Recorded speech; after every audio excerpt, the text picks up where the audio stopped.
c'est Véro et Steph. Nous parcourons le monde avec notre Sprinter 4x4. Nous voyageons au rythme de nos envies et de nos rencontres.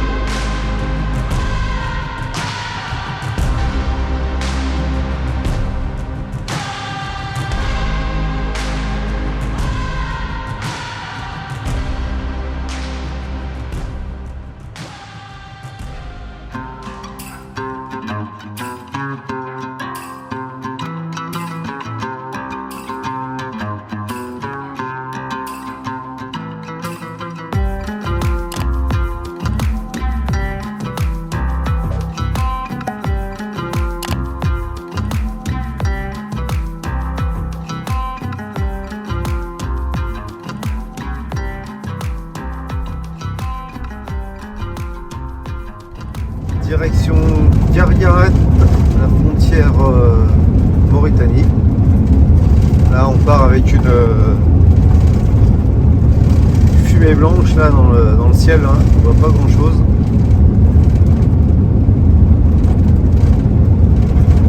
Voilà, ça nous fait un décor assez étrange. Nous sommes en attente devant le poste frontière du Maroc. Ça fait 1 heure à peu près qu'on attend. Donc là, c'est bien parti pour au moins mettre 4 heures en tout.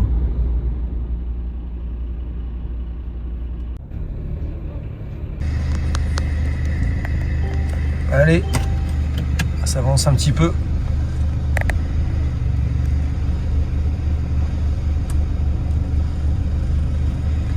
Déjà quand on sera rentré dans l'enceinte pour faire les papiers, ça sera déjà ça. Le scanner. Après, partie mauritanienne, normalement c'est beaucoup plus rapide. Il y a l'enregistrement du passeport. À droite c'est les passes avant. Et après l'assurance à faire à gauche. Il est 14h20, donc on est arrivé à 11h30. On a fait tous les papiers, là il y a tellement de monde, tout est bloqué, tout le monde s'est bloqué, on ne sait pas ce qui se passe. Voilà, on attend de sortir pour rentrer sur le Nome Island et attaquer la frontière mauritanienne. Donc voilà, on reste patient. Eh bien on vient d'apprendre qu'en fait c'est la pause déjeuner, donc tout est bloqué de 14h à 15h, voilà. Donc maintenant là il est 15h. Ça va repartir. On est passé pour le Maroc. Nous voici dans le Nome Island qui n'existe plus, paraît-il. Donc maintenant la route est belle. Il n'y a plus de carcasses, tout ça. Hein, c'est vite fait. Allez, c'est parti pour la prochaine frontière mauritanienne. La frontière, Véro ? Ben oui. Après tout ce temps d'attente, on n'aurait jamais pensé que tout s'arrêtait pendant leur heure de déjeuner. Franchement, on aurait su ça, on serait venu beaucoup plus tôt. Mais bon, c'est comme ça, hein. On a le temps, puisque de toute façon, maintenant on ne travaille plus. Donc il faut être patient. Voilà. Positiver, positiver. Allez, on sait que ça va être un peu plus compliqué là, mais bon, ça va aller. En fin de compte, il y a quand même un morceau de piste qui est vraiment mauvais.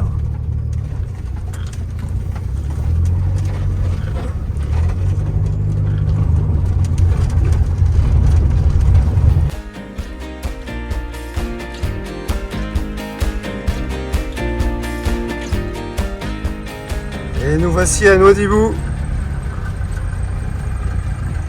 Feu rouge. En général, on grille les feux ici, hein. Sauf les touristes.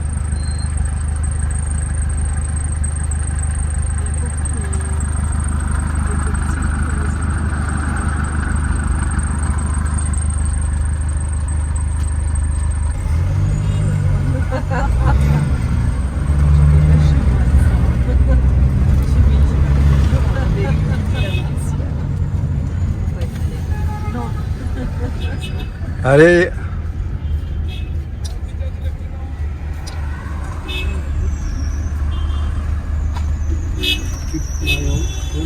ça marche au klaxon ici.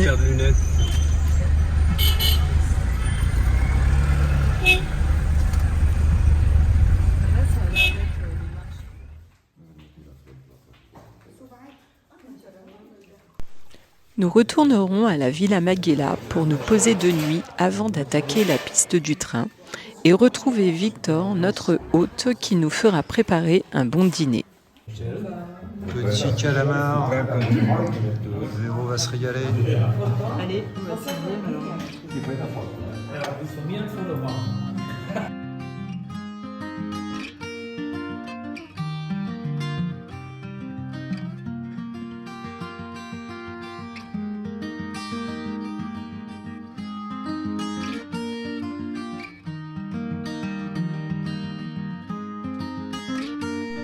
On fera les pleins d'essence à Nouadhibou, puis après 80 km de route nationale 2, on complétera à Boule-Noire.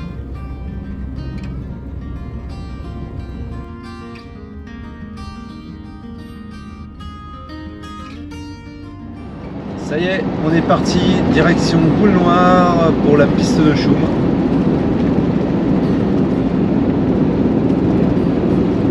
On va faire un petit complément d'essence. Dans la super station, que l'on a déjà fait l'année dernière. Hein.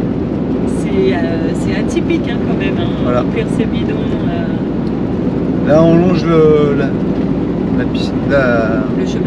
chemin de fer là, au niveau de Nouadhibou.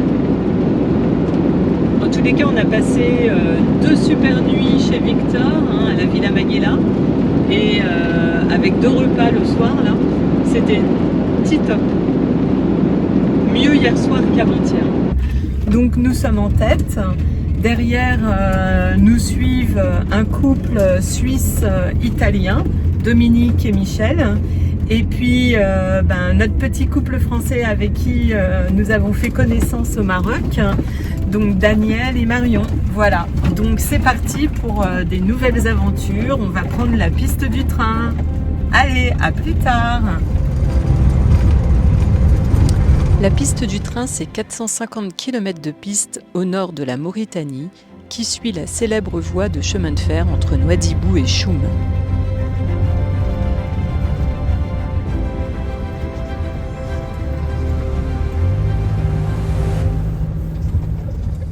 Qu'est-ce que tu fais, Stéphane? Un petit plein dans le désert à 200 km de la première trace humaine. Oh là là là là. Il est bizarre la couleur de ton gasoil. Et il est soufré. Hein. Ouais. C'est fou ça. On va voir comment il réagit. Hein. Ouais. Le beau spot de ce soir. T'arrives à tout caser. On fait une petite tagine. Hein. Demain? Ah merde. Quoi? Il a encore un problème? Oh non.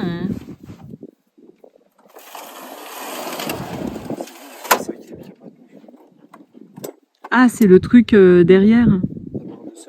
Ouais, bah tant pis, hein, tu la laisses. Hein. On verra.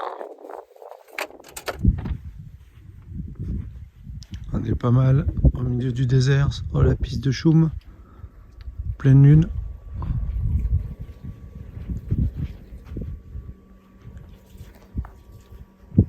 Petite vaisselle. Comment ça va? Bien. Je fais du ménage. Il y en a partout. Du sable, du sable, du sable. La poussière, il y a partout. Ça vole, ça vole. On avance dans ce désert de sable, tantôt mou, tantôt dur. On cherche le meilleur passage, on dégonfle et on y va.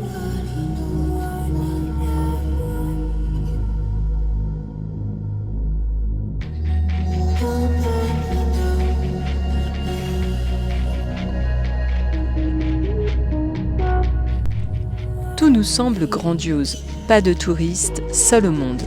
On surfe sur le sable en douceur, le monde nous appartient.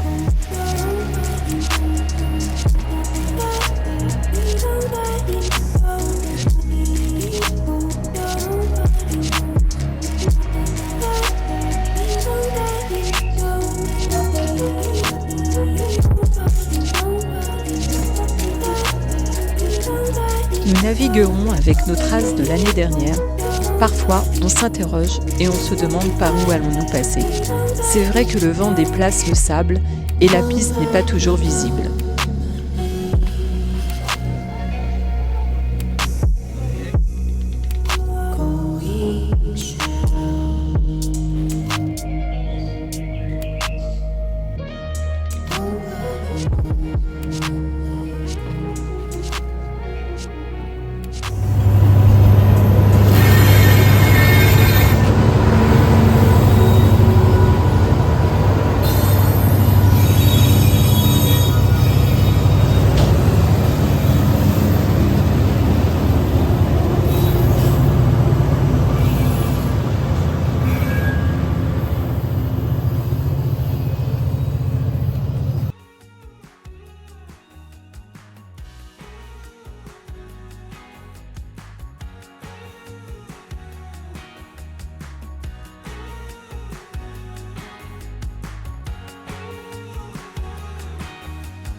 Une petite visite de Nad et Nico, Le Monde est à nous. Retrouvez-les sur Facebook et Instagram. Ils ont un beau voyage en perspective dans toute l'Afrique.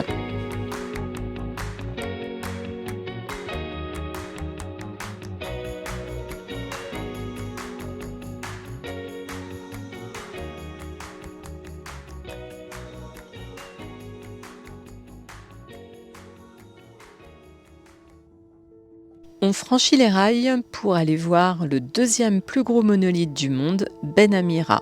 Nous y ferons le tour, celui-ci fait 5 km de randonnée. Et ensuite, nous partirons à la conquête de Aïcha, qui se trouve à une dizaine de kilomètres, où à ses pieds se trouvent de magnifiques sculptures.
Joli ces sculptures là.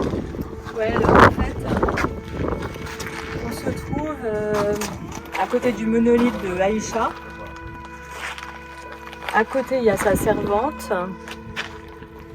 Il faut savoir que Aïcha se trouve très loin de Ben Amira. parce qu'apparemment ils auraient divorcé, donc ce monolithe-là est parti en arrière. Et Ben Amira a ses 2 fils avec lui. Voilà.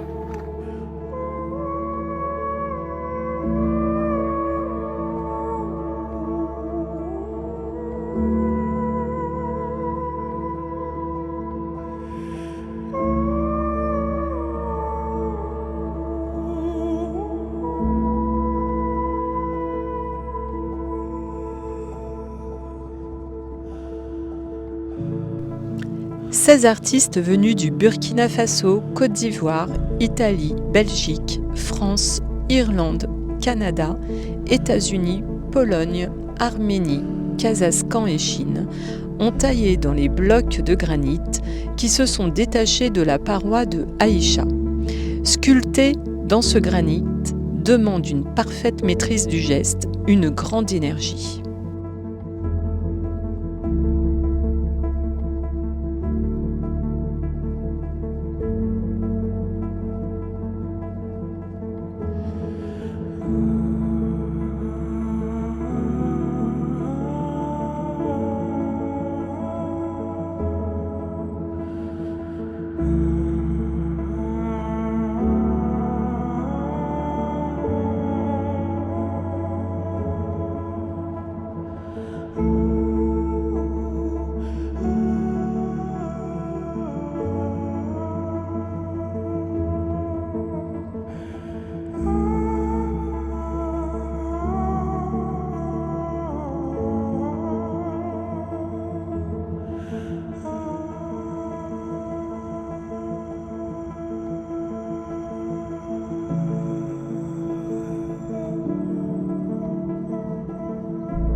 On quitte ce site sublime pour traverser un ergue magnifique avec sable mou et des dunes à perte de vue.